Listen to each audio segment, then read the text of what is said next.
હાલ જે પ્રમાણે સમગ્ર ઘટનાક્રમ કયા પ્રકારે રહ્યો હતો, સર્જિકલ સ્ટ્રાઇક કરી અને અત્યાર સુધીનો આ સમગ્ર ઘટનાક્રમ માટે આવો સીધા જઈએ અમારા સંવાદદાતા યશ મોદી પાસે।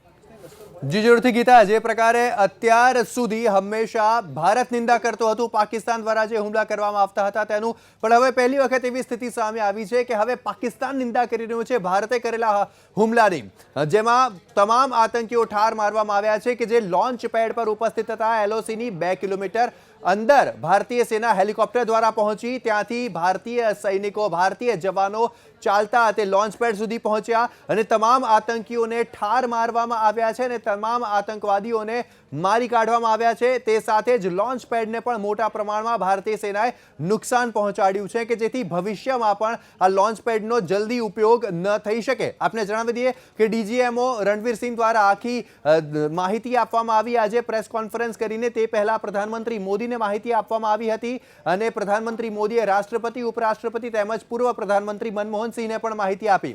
જો આખી માહિતી પર નજર કરીએ તો ભારતીય સેનાએ સર્જિકલ સ્ટ્રાઇક કરી છે। એક પ્રકારે આને ઉરી હુમલાનો જવાબી હુમલો માનવામાં આવી રહ્યો છે। ભારતીય સેનાને સૂત્રો પાસેથી આઈબી તરફથી માહિતી પ્રાપ્ત થઈ હતી કે મોટી સંખ્યામાં આતંકવાદીઓ ભારતમાં ઘૂસણખોરી કરી શકે છે અને જમ્મુ કાશ્મીર તેમજ ભારતના અન્ય મેટ્રો શહેરો પર તેઓ હુમલો કરી શકે છે, જેના આધારે ભારતીય સેના અલર્ટ થઈ ગઈ અને આતંકવાદીઓ જ્યાંથી લોન્ચ પેડ હતું, જ્યાંથી તેઓ ભારતમાં ઘૂસણખોરી કરવાની ફિરાકમાં હતા, તે જગ્યા પર હેલિકોપ્ટર મારફતે પહોંચી અને સીધી સર્જિકલ સ્ટ્રાઇક કરીને તમામ આતંકવાદીઓને ઠાર મારવામાં આવ્યા અને આતંકવાદીઓને તેમના આકાઓને અને પાકિસ્તાન સેનાને જવાબ આપવામાં આવ્યો કે હવે ભારતીય સેના અને ભારત સરકાર પણ શાંત બેસે તેમ છે નહીં।